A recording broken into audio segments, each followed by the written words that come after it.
Don't be sage on the stage. बरं. Be guide on the side. चलो, काय म्हणतो राजा? मजेत ऑनलाईन आहे, काहीच ताप नाही आहे, निवांत आहे. लेक्चरच्या वेळेस थोडा त्रास होतोय, बाकी ऍक्च्युली आपण त्या दिवशी बोलत होतो ना, आपण त्याच आता थोडंसं कंटिन्युएशन मध्ये बोलूया असं वाटतं मला. ऑनलाईन आणि ऑफलाईन मध्ये तुला विच यू थिंक कुठलं चांगलं मीडियम आहे? खरं सांगायचं तर सुरुवातीच्या काळी जेव्हा ऑफलाईन सुरू व्हायचा तेव्हा लेक्चरचा जो 1 तास राहायचा ना, तो माझ्यासाठी अतिशय आनंददायी त्रास व्हायचा, कारण मला एक्झॅक्टली जे स्टुडंटला सांगायचं ते मी सांगू शकायचो. Right right. आता काय होतं, आता तो 1च तास आहे ना, तो मला असा थोडा असा अनइझी होतो मला ते, कारण मला सांगायचं खूप काही असते पण मला सांगताच येत नाही तिथे. म्हणजे फॉर एक्झाम्पल मला डायग्राम ड्रॉ करायची, तिथे पेन मध्ये एक्सेल वापरून मी तितके इफेक्टिव्हली नाही ड्रॉ करू शकत तशी मी व्हाईट बोर्डवर करायचो. ओके, सो आपापले ऍडव्हान्टेज आपापले डिसएडव्हान्टेज दोन्ही टेक्निकचे. आपण त्या दिवशी भेटलो आणि लगेच काल ती न्यूज आली 4 तारखेला स्कूल सुरू होणार. होपफुली आता 4 तारखेला स्कूल सुरू होणार आहे.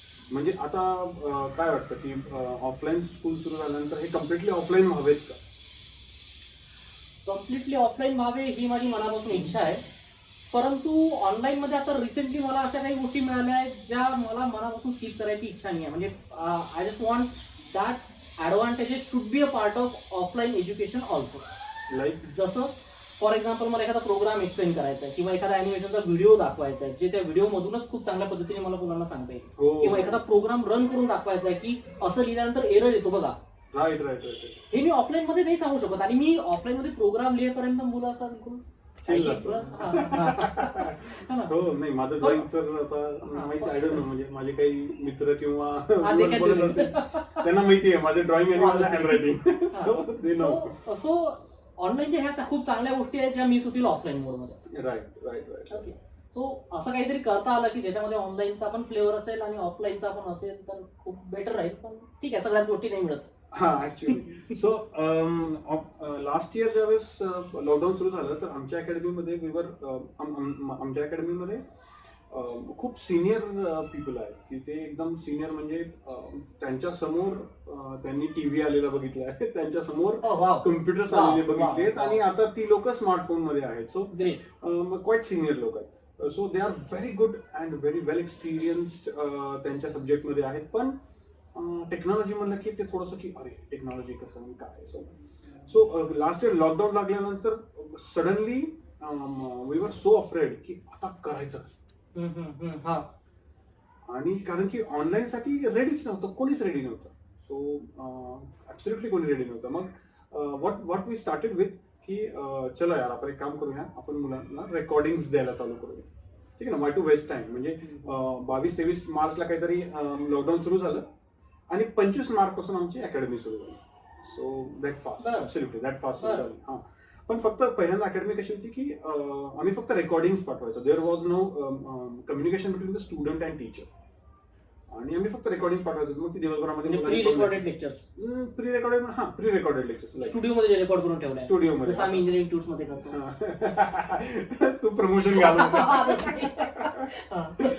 सो तसे रेकॉर्डेड लेक्चर्स आम्ही पाठवायला सुरुवात केली. म्हणजे फ्रँकली स्पीकिंग आमच्या टीचर्सनी जे काही हे केलेले प्रयत्न केलेले रेकॉर्डिंगसाठी, हॅट्स ऑफ. की म्हणजे I can't even tell you in words की त्यांनी ते काय काय केलेलं आहे. आणि लॉकडाऊन एवढं जबरदस्त होतं की तुम्हाला खालून बिस्किट पुडा आणायला जागा नव्हती आणि तुम्हाला बाकीच्या टेक्नॉलॉजी तर ऍब्सोल्युटली. आणि आम्ही लाईव्ह लेक्चर्स त्यावेळेस घेतले नाही because internet issues tremendously high होते. So we didn't start with any of the platforms की मी त्यावेळेस सुरू केलेलं नव्हतं. सो हे बरेचसे अनुभव, आता प्रत्येकाचे वेगवेगळे अनुभव. So I will not go into that in detail. But मुद्दा सांगायचा असा की त्यानंतर आम्ही स्लोली आम्हाला माहिती होतं की आम्ही मुलांना रेकॉर्डिंग्स पाठवतोय, पण मुलांकडनं आम्हाला फीडबॅक यायला चालू झालं की सर रेकॉर्डिंग्स मधून आम्हाला बरेचसे डाऊट्स राहतात आणि आम्ही तुम्हाला डाऊट पाठवतो आणि डाऊट पाठवल्यानंतर तुमच्याकडून आम्हाला जो रिप्लाय येतो त्याच्यासाठी जेवढा काही मधला वेळ लागतो त्या वेळामध्ये आमची इंटरेस्ट गेलेला असतो.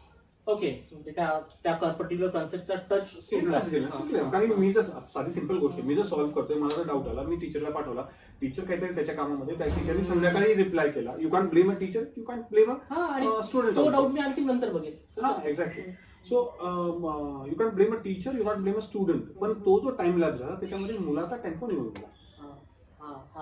आणि मग नाही नाही मजा नाही. मग आम्ही काय सुरुवात केली की आम्ही प्री रेकॉर्डेड पाठवतच होतो, बट आम्हाला माहिती होतं की सिलेबस खूप मोठा आहे. तर मग आम्ही प्री रेकॉर्डेड आणि लाईव्ह लेक्चर्स यांचं कॉम्बिनेशन सुरुवात केली. आणि at that time I came across a concept called flip class. Flip classroom ही जी कॉन्सेप्ट आहे ना, awesome concept. It is a perfect blend of offline and online teaching. It's a perfect blend. Basically ज्यावेळेस classroom मध्ये टीचरचा so called performance चालू असतो, त्यावेळेस स्टुडंट काहीच नसतात करत. स्टुडंट फक्त बसलेली असतात. They are absolutely doing nothing. मग ही जर केस असेल तर क्लासरूम आहे कोणासाठी? स्टुडंटसाठी ऍक्च्युली. आणि परफॉर्म कोण करताय? सो द थिंग इज की एका सिंगल सेंटेन्स मध्ये फ्लिप क्लासरूमला एक्सप्लेन करण्यासारखं आहे. मॅक्सिमम बुक्स जे फ्लिप क्लासरूमचे आहेत त्याच्यामध्ये सगळ्याच ठिकाणी ही वर्डिंग येते, don't be sage on the stage, be guide on the side.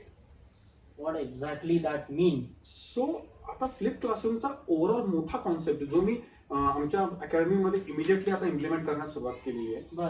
So तो कॉन्सेप्ट म्हणजे काय माहिती का, की एकतर ती त्या दिवशी मी सांगितलेली गोष्ट महेश मंगेश मिलिंदची, की बाबा आपण यांच्यासाठी आलो तर मी ती गोष्ट सांगेन की महेश जबरदस्त स्पोर्ट्स पर्सन म्हणल्यानंतर होतं असं की त्याला कंटिन्युअसली समजा बाहेरगावी कुठेतरी जायला लागतं आणि तो परत आला की मग क्लासरूम, मग परत थोडी दिवसांनी परत दुसऱ्या गावाला जाऊन तिथे त्याच्या मॅचेस जे काही असेल ते, त्याच्यामुळे प्रत्येक वेळेस क्लासरूम मध्ये आला की ही फील्स आहे की सगळी मुलं दुसरीकडे गेलेली आहेत, मला माहितीच नाही त्याच्या बाबतीमध्ये की काय चालू आहे. हा, आणि बराच वेळेस त्याच्या डोक्यात त्यामुळे मग ती मॅच येते पुन्हा.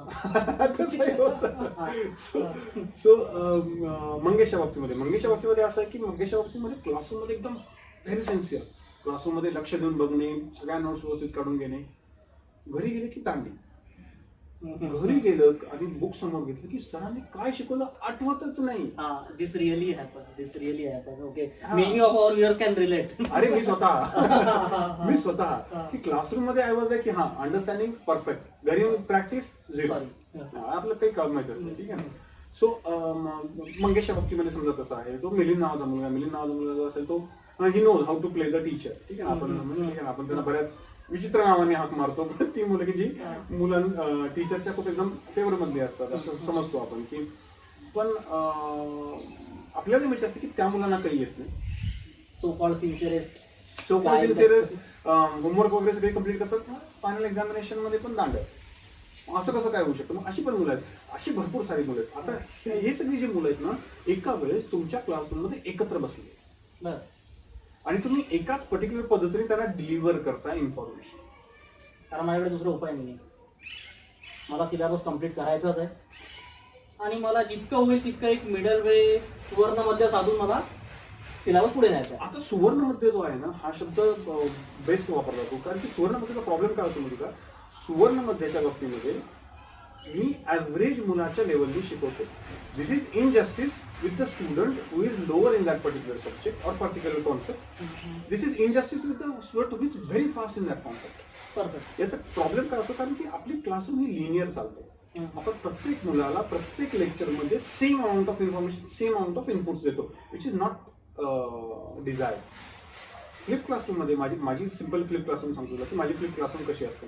मी मुलांना सकाळी प्री रेकॉर्डेड लेक्चर दिलेलं असतं, रेकॉर्ड करून ठेवलेलं असतं. ते सकाळी लेक्चर दिलं असतं. समजा मी कुठली तरी एक्स कॉन्सेप्ट शिकवणार आहे, आता मी फिजिक्स मधला कॉन्सेप्ट शिकवतो, तर मी सकाळी त्याला फिजिक्स कॉन्सेप्टचं एक प्री रेकॉर्डेड लेक्चर दिलं. आता ते लेक्चर त्याला मिळालं, दिवसभरामध्ये त्याने ते लेक्चर बघितलं. संध्याकाळी तो ज्यावेळेस माझ्या क्लासरूम मध्ये आला, त्याच्या हातामध्ये बुकलेट होतं, जे आम्ही ते सॉल्व्ह करण्यासाठी बुकलेट होतो. नीट डिझाईन केलंय. हा, ते नीट डिझाईन केलेलं बुकलेट असतं. सो स्टँडर्ड बुक्स पण असतात. सो इट्स नॉट लाईक की हा ठीक आहे ना, आमचं काय लय भारी असतं असं काही नाही. सपोज नेक्स्ट व्हिडिओ असेल तर ती बुकलेट कशी डिझाईन करायची त्याच्यावर गाईड करतो. Absolutely, that is very much required. म्हणजे तुम्ही कॉन्टेंट कसा चूज करायचा त्याच्याविषयी आपण बोलूया नंतर डिटेलमध्ये. पण त्याच्या हातामध्ये बुकलेट असतं. क्लासरूम मध्ये मुलं आली की I never ask them to sit linearly. मला आवडत नाही ती सिस्टम की मी असं समोरच्या बाजूला, म्हणजे ते पिक्चर मध्ये नसतं का, असं समोर स्क्रीन आहे आणि सगळी लोक एकत्र त्या स्क्रीनला बघतात. का बरं? माझ्या क्लासरूममध्ये कसंही बसा, काहीच हरकत नाही, ऍब्सोल्युटली काही हरकत नाही. When they enter into the classroom, ठीक आहे ना, मी पहिला प्रश्न त्यांना विचारतो की आजचा व्हिडिओ का आला होता, ठीक आहे, आणि आय हॅव दॅट कॉन्फिडन्स की माझा व्हिडिओ ऍटलीस्ट तुम्हाला 80-90% तरी कळेल. हा 10% व्हिडिओ नाही कळाला असं जर तुम्ही मला सांगितलं तर I explain that 10% of the part and start the practice. आता होतं काय की सगळेजण प्रॅक्टिस करतात, I am just roaming around in the classroom. अच्छा. आणि आता जो फास्ट मुलगा आहे, आज युअर रोमिंग अराउंड, मला जबरदस्ती का होईना कसं काय होईना तो व्हिडिओ बघणं भाग आहे आणि स्वतःची इज्जत वाचवायसाठी ते समजून घेणं पण भाग आहे. एक्झॅक्टली. जेन्युअनली काही डाऊट असेल तर मी तुला विचारेल, संपलं. परंतु फालतू डाऊट विचारणार नाही. एक्झॅक्टली. आणि दुसरी गोष्ट काय होते त्याच्यामध्ये की एखादा फास्ट मुलगा आहे, तो माझी 50 लर्निंग ॲबिलिटी पण खूप वाढेल अशामुळे. Exactly. It's not like spoon feeding. आता बघ याच्यामध्ये होतं काय काय माहिती का की spoon feeding, as you sed, spoon feeding करायची गरज पडत नाही मला, बिकॉज जे काही मी करतो ते माझ्या हातामध्ये, ठीक आहे. टीचर स्टुडंट कम्युनिकेशन वाढतं, ठीक आहे ना, मी प्रत्येकाजवळ जाऊन बोलतो. आता खूप हुशार मुलगा, त्याला माझी गरज नाहीये, मग मी का त्याच्यावर वेळ घालू. आणि मला जो इन्फॉर्मेशन हवी आहे मला एक्झॅक्टली ती मिळते, टॉट, ठीक आहे ना, ती प्रिसाइज इन्फॉर्मेशन की सर तुम्ही हे काल म्हणाला होता, हे इथे आपलं माझ्या डाऊट साठी मी क्लासचा टाइम पण वेस्ट जास्त करत नाहीये, ते त्यांच्या कामात बिझी आहे. Absolutely. Perfect. Absolutely. So this is a perfect blend. So जर माझ्या क्लासरूमच्या बाहेर जर तुम्ही कधी आला तर तुम्हाला असे क्युरिटी वाटेल, काय धिंगाणा चालू आहे मध्ये. आम्ही आलो होतो त्या दिवशी. हा ठीक आहे ना. हा सो काय धिंगाणा चालू आहे मध्ये, कारण की 2-3 मुले सगळी बोलतायत, सर दिसत नाहीत स्टेजवर, कुठे गेले सर, ठीक आहे ना. सो माझा रोल नाही आहे तिथे. I don't want to be stage on the stage, I want to guide on the side, ठीक आहे ना. पण इथे बऱ्याचपैकी मिथ्स तयार होतात की हा ठीक आहे, प्री रेकॉर्डेड लेक्चर दिले ना, प्रॅक्टिस करतील, मला काय डाऊटच क्लिअर करायचे. No, absolutely not. When you start performing actually the flip classroom, तुम्हाला कळतं की टीचरची रिस्पॉन्सिबिलिटी ह्यूज अमाऊंट मध्ये वाढलेली असते. कारण त्या मुलाला जर एखादी कॉन्सेप्ट कळत नाहीये तर त्याच्या रॉंग ऍटिट्यूडमुळे त्या कॉन्सेप्टच्या कळत नाहीये, की त्या मुलाला तो व्हिडिओ त्यांनी नीट बघितलेला नाहीये, की तो विचारायची म्हणून विचारायची. कॉन्सेप्टचा पण रॉंग ऍटिट्यूड असतो. ऍब्सोल्युटली, कॉन्सेप्टचा पण रॉंग ऍटिट्यूड असतो. म्हणून तर मुलांना, मी फिजिक्स शिकवतो, फिजिक्समध्ये मला प्रचंड अनुभव येतात की मुलांना फिजिक्समध्ये थिओरी कळलेली असते, न्यूमरिकल आलं की दांड्या उडतात. असं का बरं? Why do we segregate the theory and numericals? दोघे एकत्र आहेत ना. सो असायलाच पाहिजे. एक्झॅक्टली. थेरी कशाची आहे? एक्झॅक्टली. न्यूमरिकल कशाची आहे? थिअरी. सो हे दोघं जर एकत्र जाणार असतील तर हे दोघं जर एकत्र जाणार असतील तर हे दोघं तुम्ही वेगळे करून कसे काय चालतील? आपल्याकडे खूप घाणेरडी सवय आहे की ही थिओरी असते, ठीक आहे ना, हे डेरिव्हेशन्स असतात, हे डेफिनेशन्स असतात, ते आपल्याला त्याच्यापेक्षा घाण हे 2 मार्काला येतं, डेरिव्हेशन 5 मार्काला येतं. प्रॉब्लेम जमत असेल तर करा मित्रांनो. So that's very bad. That's म्हणजे डेंजरस, राजा डेंजरस. कारण की काय होतं, मी ज्यावेळेस कॉम्पिटेटिव्ह एक्झामच्या मुलांना शिकवतो ना, जेई नीटवाली ह्या जे एक्झामिनेशन्स आहेत ना, दे डोंट नीड की तुम्हाला थिअरी किती तुम्हाला थिअरीमध्ये किती मार्क आहेत, किंवा दे डोंट वॉन्ट की तुम्हाला कॅल्क्युलेशन किती फास्ट करता येतात, तुम्हाला 29चा टेबल येतो की नाही, 29चा, त्याला काही नको ते. त्यांचं असं म्हणणं की तुम्हाला जे कळालंय ते खरंच कळालंय की नाही. वाव. आणि I personally feel that's what the objective of education system, that must be the objective of education system. Absolutely, absolutely. तसं ऍक्च्युली जो कायम प्रत्येक मूवी मधून एक आरोप होतो एज्युकेशन सिस्टीमवर की आपली एज्युकेशन सिस्टीम तुमची मेमरी पॉवर चेक करते, तुम्ही किती मेमराईज करू शकता. आता याच्यावर माझं स्टेक थोडासा वेगळा आहे. I never blame the current education system. I never. Actually आपली एज्युकेशन सिस्टीम फ्लरिश झाली त्या काळामध्ये. The whole world was going under the industrial revolution. आता इंडस्ट्रियल रेव्होल्युशन, कुठली इंडस्ट्री म्हणलं की त्यातला 20% पार्ट, 25% पार्ट हा वेगळा असतो प्रत्येक इंडस्ट्रीचा, पण 75% ती इंडस्ट्री रन करण्यासाठी, ती सिस्टीम रन करण्यासाठी सेम पार्ट आहे. याचा अर्थ प्रत्येक इंडस्ट्रीमध्ये हे 75% जी लोक आहेत, जी त्या इंडस्ट्रीला सांभाळत आहेत, त्यांचा स्किल सेट सेम पाहिजे. So that was needed. म्हणजे इंडस्ट्रियल रेव्होल्युशनच्या काळामध्ये ही एज्युकेशन सिस्टीम वॉज रिक्वायर्ड. आता ती बदलते, ठीक आहे ना. सो आपला काळ बदललेला, सो एज्युकेशन सिस्टीम बदलेलच. So you should not blame the education system, जी करंट एज्युकेशन सिस्टीम मध्ये education system. But what happen, ही एज्युकेशन सिस्टीम तुमचा ऍटिट्यूड बनवते. ऍब्सोल्युटली. ओके, फॉर एक्झाम्पल, म्हणजे मला म्हणायचं आहे की लेट्स से तू जसं बोलला की 70% पार्ट हा प्रत्येक इंडस्ट्रीचा सेम असतो.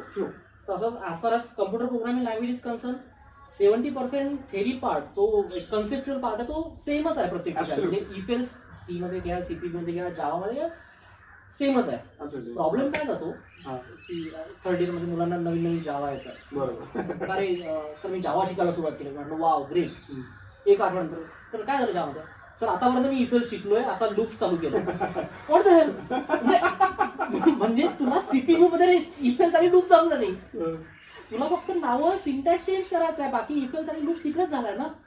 नाही तू खरं आहे. जावा मधलं जावाच्या गोष्टी शिकणं. नाही ट्रू पण एज्युकेशन सिस्टम काय काय द्यायला पाहिजे काय काय नाही द्यायला पाहिजे कसं असतं माहिती का की माझं स्वतःचं मत असं की पोट भरल्यानंतर तुम्हाला बाकीच्या गोष्टी सुचायला काही हरकत नाही. पण Wien the industrial revolution was happening India was under huge amount of scarcity of money and the employment. त्यावेळेसची ती रिक्वायरमेंट होती. सो त्यावेळेस एज्युकेशन सिस्टमने जर तुम्हाला ऍटिट्यूड दिला नाहीये किंवा हे दिलं नाही, यू कांट ब्लेम दॅट. कारण आपलं पोट नाही भरलेलं आहे राव आपण, आणि आपण बाकीच्या गोष्टी बोलू नये असं स्वतःचं माणूस. हा ठीक आहे. आता आय थिंक आता ऑपॉर्च्युनिटीज पण आहेत तुम्हाला. You can go far away with the different skill set and different attitude. तुमचा स्वतःचा attitude also has its own value. आपलं पोट भरलं ना, आता आपल्याला पोट भरलं म्हणण्यापेक्षा नाही, पोट भरलं म्हणण्यापेक्षा थोडंसं वेगळ्या पद्धतीने म्हणतो, कारण की अजूनही आपण एवढं काही हे नाही झालेलं आहे. पण आपण काही अमाऊंट मध्ये काही कॅटेगरीच्या लोकांचं तर पोट भरलं. एक सर्टन कॅटेगरी त्यांचं फुलफिल आहे. हा पण कसं असतं त्यामुळे ते एमएस ला तिकडे ओढवलं. कुठल्याही गोष्टीला भाव त्यावेळेस होतो ज्यावेळेस त्याची व्हॅल्यू असते. इंडस्ट्रियल रिव्होल्युशनच्या काळामध्ये तुमच्या ऍटिट्यूडला काही घेणं नव्हतं, तुम्हाला स्किल सेट महत्वाचा आहे. ठीक आहे. आता कसं आहे की तुमच्या ऍटिट्यूडला पण वाव आहे की तो व्हॅल्यू होऊ शकतो. Why not? रादर तोच व्हॅल्यू जास्त होऊ शकतो असं फ्युचर दिसतंय. ओके, मला ही ऍक्च्युली पद्धत आवडली फ्लिप क्लासरूमची. म्हणजे ही जबरदस्त एक पद्धत आहे ज्याच्यामध्ये मी स्वतः काहीतरी शिकतोय. ऑफकोर्स मला शिकताना डाऊट येतोय, तो डाऊट मी टीचरला विचारतो आणि टीचरचं काम पण वाढलेलं आहे. जे वरतून दिसतंय की टीचरचं काम कमी झालं, नाही टीचरचं काम 3 पट झालं, जवळपास 3 पट झाले. आणि काय माहिती का की आपल्यापैकी आता तरी आपण आता तसं इंजिनिअरिंगला शिकवायचो आपण, किंवा आपण तसे बऱ्यापैकी स्टेमची किंवा थोडीशी हायर लेवलचे सब्जेक्ट शिकवतो की ज्याच्यामध्ये दरवर्षी काहीतरी हॅपनिंग असतं. But the people who are basically teaching social sciences किंवा टीचिंग लँग्वेजेस, ही जी लोक आहेत ना, या लोकांना याच्यामुळे ना बेसिकली इनोव्हेटिव्ह जास्तीत जास्त होता येईल. अनफॉर्च्युनेटली आपल्याकडे स्टेम सब्जेक्ट जे ना, सायन्स, टेक्नॉलॉजी, इंजिनिअरिंग, मॅथमॅटिक्स, याच्या रिलेटेड खूप जास्त भाव असतो. पण लँग्वेजेसला आणि याला पण आपण फारसं हे नाही करत. सो त्याची जर फ्लिपिंग जर केली ना, दॅट्स गोना ऑसम थिंग. त्याची कशी फ्लिपिंग करता येईल त्याच्याविषयी आपण नंतर बोलू. कारण सध्या तर माझ्याकडे त्याचं फ्लिपिंग कसं करता येईल म्हणजे मुलांना त्याचा सिलेबस पण माहित नाही आहे. आणि आपलं बॅकग्राऊंड टेक्निकल असल्यामुळे म्हणजे त्याच्यामध्ये काय शिकवत असतात हा पण मला डाऊट आहे. मराठी लिटरेचर सॉरी पण नाही माहिती आहे मला. नाही अनफॉर्च्युनेटली म्हणजे same thing with the people who go with the technical education. परंतु as far as technology field is concern, definitely या फ्लिप क्लासरूमची प्रचंड गरज आहे. जर इफेक्टिव्हली राबवली तर जबरदस्त आहे. एक्झॅक्टली. जर वाऱ्यावर सोडलं म्हणजे काय होतं की फ्लिप क्लासरूमचा जर बाण मिस गेला तर तो सावरण्यासाठी पण तुम्हाला वेळ नाही मिळत. So it's a two sided sword. की जर तुम्हाला जर म्हणजे basically when the student comes into the classroom with the basic of the concept, आणि जर त्याच्या पुढे त्याचं लेवल अप झालं नाही, आणि जर त्याचा क्लासरूम मधला रोल जर समजा हे basically non linear system. So त्याचा समजा मी व्हिडिओ पण बघत नाही, मी डाऊट पण विचारत नाहीये, इथे टीचरचं काम आहे बेसिकली करून घेणे. एक्झॅक्टली करून घेणे. आणि क्लासरूम मॅनेजमेंटचे तुम्हाला वेगवेगळ्या टेक्निक्स वापरायला, कारण तुमचा प्रोडक्टिव्ह केऑस पासून केओटिक केऑस पर्यंत फार थिन लाईन असते.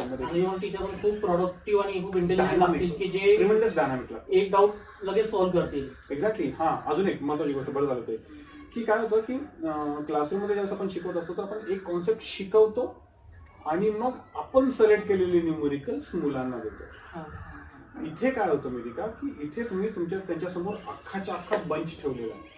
भारी आहे. ठीक आहे ना. So they can ask you anything about that concept below the horizon. ठीक है ना. So at least you should be known about that concept or that particular things he is asking for, or at least you should be able to find it out. Otherwise again flip classroom मधून गोष्टी miss होण्याचा ना खूप जास्त संभव. याच्यामध्ये चांगली गोष्ट अशी की इथे मी थिअरी ते स्वतः शिकून येत आहे. एक्झॅक्टली. त्यामुळे मी Respected. मज्जा करण्यासाठी खूप मोकळा आहे मुलांबरोबर. हा exactly. So that will be my fun time as you said. ठीक आहे ना, मी तुझा क्लास बघितलेला आहे. सो त्या क्लासमध्ये नुसतं धिंगाणा झालो असतो. ठीक आहे ना. So everybody is continuously asking and talking to each other. ठीक आहे ना. सो बाहेरून जर एखाद्या माणसाला वाटलं की तुझ्याच क्लासरूमचं मी एक्झाम्पल देऊ शकतो की बाहेरून जर एखादा माणूस ऐकत असेल तर ही फील लाईक की अरे काय मध्ये धिंगाणा चालू आहे. But if you properly observe each and every student तर तो काहीतरी प्रोडक्टिव्ह करत असतो. हा लिटरली. आणि हे प्रत्येक स्टुडंटला फील होतं की मी शिकलो, एक तास संपला, मी काहीतरी शिकून बाहेर आलो. एक्झॅक्टली. मला काहीतरी मिळालं, मी मला काहीतरी मिळालंय रादर दॅन डेफिनेशन जी पुस्तकामध्ये खूप चांगल्या पद्धतीने लिहिली आहे. राईट. अनफॉर्च्युनेटली आपल्या एज्युकेशन सिस्टम मध्ये there is no account of study. आपण स्टडीचा अकाउंट अभ्यास किती केला नाही. मी आज हा चॅप्टर वाचला, अरे मार्क किती मिळाले परीक्षेत त्याच्यावर मी सगळ्या गोष्टी ठरवतो. एक्झॅक्टली. तुझी बुद्धिमत्ता किती, तू अभ्यास किती केला, सगळ्या गोष्टी. आणि हे जे नवीन न्यू एज्युकेशन पॉलिसी येते त्याच्यावर आपण नंतर एक व्हिडिओ तयार करू. You will get that video very soon. ही जी न्यू एज्युकेशन पॉलिसी आहे ना ही फ्लिप क्लासरूमसाठी ॲब्सल्यूट आयडियल आहे. कारण की त्यांनी जे सांगितलेलं आहे की प्रोजेक्ट बेस्ड लर्निंग आणि बऱ्याचशा गोष्टी सांगितल्या आहेत त्याच्यासाठी क्लासरूममध्ये teacher should be free. Okay. तर मग मुलं जर फ्री आणि टीचर जर फ्री राहायचं असेल तर हा जो टीचिंग वाला पार्ट आहे हा ऑलरेडी जर झाला तर चांगला. आणि काय होतं डिजिटायझेशनमुळे अजून एक झालेलं आहे. डिजिटायझेशनमुळे तसे थेअरी आणि डेफिनेशन मुलांना जी पुस्तकामध्ये चांगली अवेलेबल आहे ती तिथे लिहून देण्यात काय मतलब आहे. ॲब्सल्यूट खरंच आहे. आणि डिजिटायझेशनमुळे काय झालेलं आहे की the memory of people has become infinity. ठीक आहे ना. म्हणजे मला जर at the end of the year त्या ब्लाबला डे दिवशी सरांनी काय शिकवलं हे जर मला जर काढायचं असेल तर मी लगेच मागे जाऊन तो व्हिडिओ बघून सांगू शकतो की मला हे झालं वरी अबाउट इट. ठीक आहे ना. सो आता मुलांना टीचरचा कोर आणि क्रीम टाइम मिळणार आहे. बरोबर आहे. एक्झॅक्टली. म्हणजे हल्ली तर मुलं पुस्तकं वाचत नाही, युट्यूब जास्त वापरतात. एक्झॅक्टली. पण युट्यूबचं थोडंसं मी टाळतो युट्यूबला. कारण की युट्यूबला काय होतं ठीक आहे. म्हणजे ती लोकांची मानसिकता आहे की हल्ली ते पुस्तकामध्ये शोधल्यापेक्षा युट्यूबवर लगेच मिळतं. ऍक्सेस टाइम तिथं खूप कमी आहे किंवा गुगलवर लगेच मिळतं मला. बरोबर. ओके. सो ते पण आहे. पण ठीक आहे. म्हणजे आता हाऊ टू लर्न ऑनलाईन याच्या रिलेटेड अगेन आता ठीक आहे. समजा हा व्हिडिओ आवडला ना सगळ्यांना, म्हणजे प्रत्येकाला व्हॅल्युएबल वाटला, आता आपण नेक्स्ट व्हिडिओ विचार बनवू की NLP ची रिक्वायरमेंट काय आहे आणि तिथे फ्लिप क्लासरूम कशा पद्धतीने जास्त इफेक्टिव्ह आहे. थोडंसं correction. Not NLP. Sorry NEP. You are in the languages. NEP. Sorry. Correct. So NEP. So national education policy 2020 ची रिक्वायरमेंट ही परफेक्ट याला जोडून येते. याच्याबद्दल एकदम छान आपण व्हिडिओ तयार करतो. परफेक्ट. आणि तुम्ही पण हा व्हिडिओ बघा, तुमचे डाऊट्स घ्या. डेफिनेटली आम्ही तुमची एक्झाम तर घेणार नाही याच्यानंतर पण नक्कीच तुमचे डाऊट सॉल्व्ह करू. शुअर. या ठीक आहे. थँक्यू.